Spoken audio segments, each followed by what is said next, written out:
ओम नमः शिवाय. हर हर महादेव. भगवान भोलेनाथांच्या कृपेने तुमच्या सर्व इच्छा मनोकामना पूर्ण हो. आज आपण बघणार आहोत महाशिवरात्री व्रतकथा. कथा शेवटपर्यंत जरूर ऐकावी. ही कथा ऐकल्यामुळे आपल्या आयुष्यातील दुःख, संकट, दारिद्र्य दूर होतात. त्याचसोबत जर आपल्या हातून जर काही पाप घडले असेल तर त्या पापापासून देखील आपली मुक्तता होत असते. आता कथा सुरू करण्यापूर्वी एक विनंती करते की चॅनलवरती नवीन असाल तर चॅनल लाईक करा व सबस्क्राईब देखील करा. कमेंटमध्ये हर हर महादेव लिहायला विसरू नका की जेणेकरून आपल्याला देखील भगवान भोलेनाथांचा आशीर्वाद हा प्राप्त होईल. महाशिवरात्री व्रतकथा. श्री गणेशाय नमः. सदा सर्व काळ शिवस्मरण शिव उपासना चालते. तेथे सर्व प्रकारचे कल्याण असते. संकटाची छाया सुद्धा पडत नाही. उपवासाने विनोदाने कोणत्याही निमित्ताने शिवस्मरण घडले तरी पापाचा विनाश होतो. उदाहरणार्थ नकळत परिसाचा स्पर्श लोखंडाला झाला तरी त्याचे सुवर्ण होते. औषधाचे नाव न कळता घेतले तरी रोग बरा होतो. लहान बालकाने गवतावर न कळत अग्नी टाळला तरी गवत जळून जाते. त्याचप्रमाणे विनोदाने थट्टेने शिवनाथ मुखात आले तरी पाप नष्ट होते. शिवरात्रीला उपवास, जागरण करणे, बेलफुले, पत्री शिवलिंगावर वाहून यथासांग पूजा करणाऱ्याचे सहस्र जन्मीचे पाप भस्म होते. प्रातःकाळी शिवदर्शन घेण्यामुळे आधीच्या दिवस रात्रीची पापे, दुपारी दर्शन घेण्यामुळे 7 जन्मीची पापे, सायंकाळी शिवलिंगाचे दर्शन घेण्यामुळे अनंत जन्माची पापे नष्ट होतात. सहस्रमुखे असलेला शेषही शिवरात्रीचा महिमा वर्णन करू शकणार नाही. कपिला षष्ठी, संक्रांत, गजछाया, ग्रहण, अर्धोदय, महोदय इत्यादी महापर्वणीच्या वेळी केलेले पुण्यकर्म शिवरात्रीच्या पुण्यकर्मावरून ओवाळून टाकावे एवढे अत्यल्प होते. अनेक ऋषी, देवदेवता शिवरात्र हा पुण्यदिवस महात्म्य जाणून शिवपूजा, जागरण, रुद्रघोष करून हे व्रत करतात. माघ मासातील कृष्ण चतुर्दशी हा दिवस मुख्य शिवरात्र जाणून त्या संबंधीचे महात्म्य कथा शौनकादी ऋषींना सुतांनी सांगितले. विंध्य पर्वतात राहणारा एक व्याध मोठा हिंसक निर्दय होता. त्याने असंख्य पशु पक्षी यांची हत्या करून पुष्कळ अपराध केले. एकदा तो धनुष्यबाण, फासे, जाळे अंगावर, हिरव्या रंगाचे कवच, हात अंगुलीमान घेऊन शिकारीसाठी अरण्यात गेला. तेथे शंकराचे मंदिर होते. त्या दिवशी शिवरात्र असल्याने शिवमंदिराची सजावट करून त्याला कैलासाची शोभा आणली होती. सोन्याप्रमाणे त्याचा कळस झळकत होता. मंदिरातील शिवलिंगाची भक्तगण पूजा करत होते. विप्र मोठ्याने रुद्रघोष करत होते. भक्त शिवाचे कीर्तन, भजन, हर हर असा जयघोष करत होते. अनेक दीप प्रज्वलित केल्याने त्याचा प्रकाश पसरला होता. शंख, घंटा, भेरी याचा नाद होत होता. पारधी शिवपूजेचा सोहळा पाहत तेथे उभा राहिला. भक्तगणांची चेष्टा करीत मनात म्हणाला, मंदिरातील शिवलिंगाचा पाषाण आणि बाहेर असलेले पाषाण यात काय फरक आहे? पण हे लोक अत्यंत मूर्ख आहेत. पाषाणाला देव मानून द्रव्य व्यर्थ खर्च करतात. उत्तम अन्न सेवन करायचे सोडून दिवसभर उपवास करून उपाशी राहतात. शिव हर हर म्हणून घसा कोरडा करतात. असे म्हणून शिव मंदिराच्या उजव्या बाजूने घोर अरण्यात तो गेला. भक्तांच्या घोषांचे विटंबन करत चालला होता. सायंकाळ होऊन गेली. पारध्याला शिकार मिळाली नाही. फिरता फिरता पारधी एका सरोवराच्या काठी आला. उंचावर बसले तर लांबून येणारे एखादे जनावर दिसेल म्हणून सरोवराच्या काठावरील एका वृक्षावर पडून बसला. दूरवर पाहू लागला तेव्हा त्याच्या डोळ्यासमोर त्या वृक्षाच्या काही फांद्या येत होत्या, ज्यामुळे त्याला दूरचे दिसेनास. त्याने त्यासाठी त्या फांद्याची काही पाने तोडून खाली टाकली. तो बेलाचा वृक्ष होता. वृक्षाखाली अत्यंत प्राचीन असे शिवलिंग होते. त्या शिवलिंगावर पारध्याने तोडून टाकलेली बेलाची पाने न कळत पडत होती आणि पूजन घडत होते. रात्रीचा पहिला प्रहर संपला आणि एक हरिणी पाणी पिण्यासाठी त्या सरोवराच्या काठी आली. ती गर्भवती असून तेजस्वी सुकुमार दिसत होती. तिने दुरून पाहिले की प्रत्यक्ष मृत्यूसारख्या दिसणाऱ्या पारध्याने आपल्यावर मारण्यासाठी बाण रोखला आहे. तेव्हा ती त्याला मनुष्यवाणीने म्हणू लागली, हे महापुरुषा, माझ्याकडून काहीही अपराध झालेला नसताना तू माझ्यावर व्यर्थ का बाण रोखला आहेस? यावेळी मी गर्भवती आहे. माझ्या पोटात अज्ञानी सूक्ष्म गर्भ आहे. मला तू मारलेस तर माझ्या हत्येच्या पापाबरोबर तुला बालहत्येचे पातक लागेल. 100 बालकाला मारले तर 1 हरिण मारल्याचे पाप लागते. 100 हरिणांच्या वधामुळे एका बैलाच्या हत्येचे पाप लागेल. 100 बैलांच्या हत्येमुळे एका गो हत्येचे पाप लागते. 100 गो हत्येच्या पातकामुळे एका ब्राह्मणाच्या हत्येचे पाप लागते. 100 ब्रह्म हत्येच्या पापामुळे एका स्त्री हत्येचे पातक, 100 स्त्री हत्येमुळे एका गुरु हत्येचे पाप लागते. एका गुरु हत्येच्या शतपट पाप गर्भिणीच्या वधाचे असते. असे असताना तू माझा अपराध नसताना का वध करतोस? पारधी म्हणाला, माझी बायको, मुले घरी उपाशी आहेत. मीही आज दिवसभर भुकेला आहे. त्यांच्या उपजीविकेची माझ्यावर जबाबदारी आहे. त्यासाठी मला शिकार करण्याशिवाय अन्य पर्याय नाही. परंतु तू हरिणी असून मनुष्यवाणीने बोलतेस, एवढे शास्त्र सांगतेस, याचे मला आश्चर्य वाटते. तुझी प्रार्थना ऐकून मला तुझी दया वाटते. मी धनुष्यबाण ठेवून देतो. मला सांग, तू पूर्वजन्मी कोण होतोस? एवढे ज्ञान तुला कोणाकडून मिळाले? हरिणी म्हणाली, पूर्वी रत्नप्राप्तीसाठी देवदानवांनी केलेल्या समुद्रातून निघालेल्या रत्नांपैकी मीही रंभा नावाची अप्सरा म्हणून उत्पन्न झाले. माझ्या रूपलावण्य, तारुण्य, त्याप्रमाणे नृत्य, गायन यातील कौशल्याने अनेक देवदानव मोहित झाले. ऋषी, तपस्वी यांना तपाचरण सोडून माझ्या प्राप्तीसाठी वेडे झाले. यामुळे मी अभिमानाने उन्मत्त झाले. शिवभजन, पूजन, शिवरात्री, सोमवार, प्रदोष ही व्रत सोडून देवांच्या संगतीचा त्याग करून हिरण्य नावाच्या दैत्याजवळ राहू लागले. मद्यपान करू लागले. भगवान शिवाची आराधना सोडली. एके दिवशी हिरण्यदैत्य मृगयेसाठी दूर अरण्यात गेला. म्हणून सवड मिळता क्षणी मी कैलासावर शिवदर्शनासाठी गेले. मला पाहताच भगवान शिव क्रोधित झाले.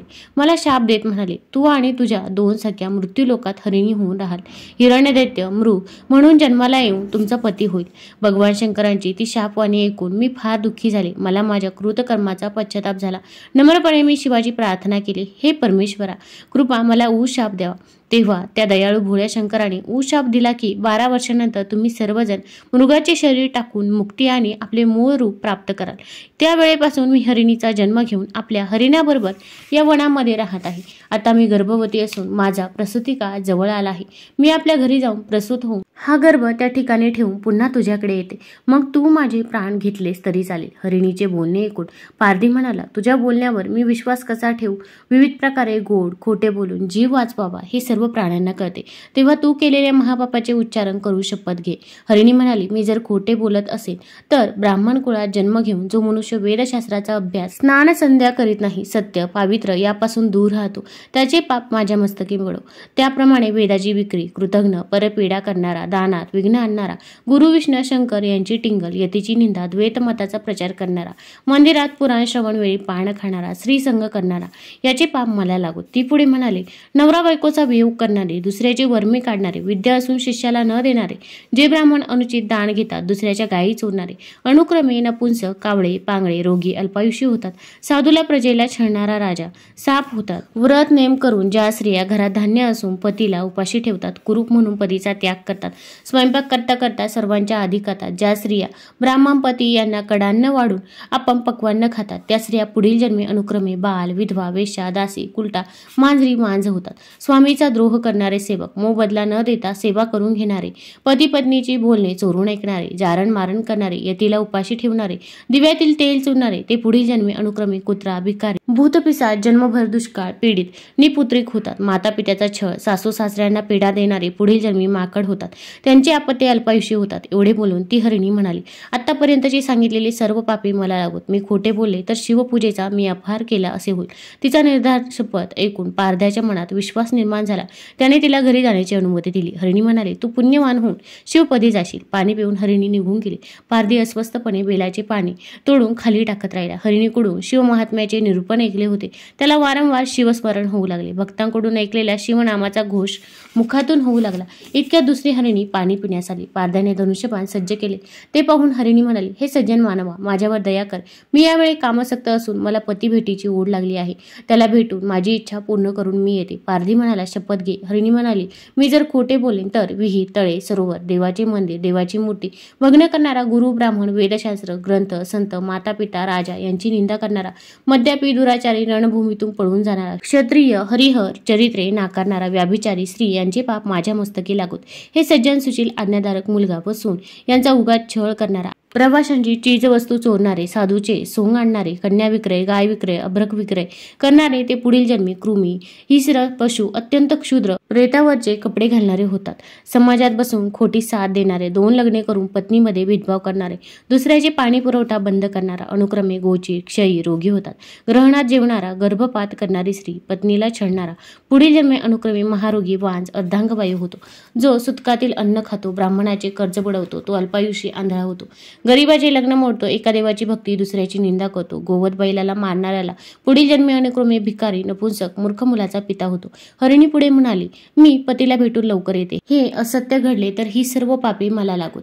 पारधी म्हणाला, ठीक आहे, तू जाऊन लवकर ये. इतक्यात हरिण पाणी पिण्यास आला. यावेळीही पारध्याला शिकार सापडल्याचा आनंद होऊन त्याने हरिणावर बाण रोखला. हरिण पारध्याला म्हणाला, हे महापुरुषा, माझ्या स्त्रिया पतिव्रता आहेत. त्यांना माझ्या मृत्यूच्या कल्पनेने महादुःख होईल, परंतु मी त्यांची समजूत घालून विचारून येतो. त्यांच्याप्रमाणे मी तुला परत येणारे वचन देतो.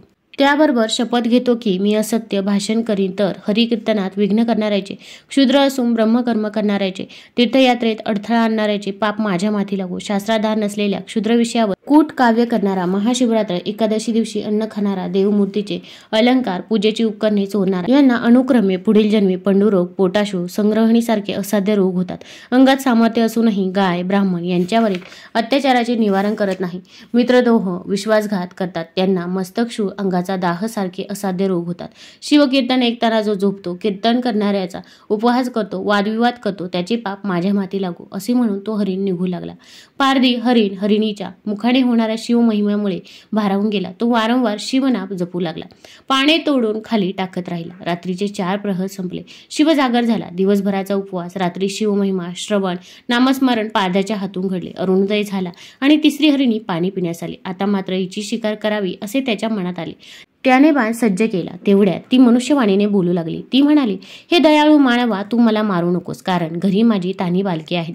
त्यांना एक वार पोटभर स्तनपान करून मी येते. पारध्याला आता ही हरिण काय शास्त्रार्थ सांगेल असे कुतूहल होते. ती म्हणाले, जर मी असत्य बोलेन तर सर्व महापापी माझ्या माथ्यावर येतील.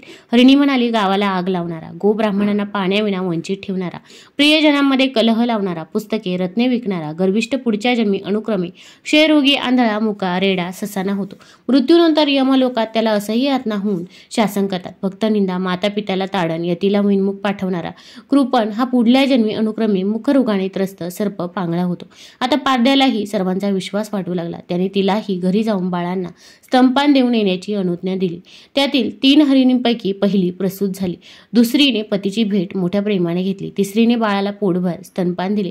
तेव्हा हरिण म्हणाला, वचन दिल्याप्रमाणे आपण सरोवराकाठी पारध्याकडे जाऊ. तेव्हा ती हरिण पिल्लासह पारध्याकडे आली. हरिण म्हणाला, हे महापुरुषा, आता तू माझा वध कर. हे ऐकून हरिणी म्हणू लागल्या, हे करणे योग्य होणार नाही. पतीच्या आधी आम्ही मरावे हेच उचित होईल. त्याचे बोलणे ऐकून हरिण बालके म्हणू लागली, आधी आमचा वध कर. माता पित्याच्या मृत्यूनंतर आम्ही कसे जिवंत राहणार.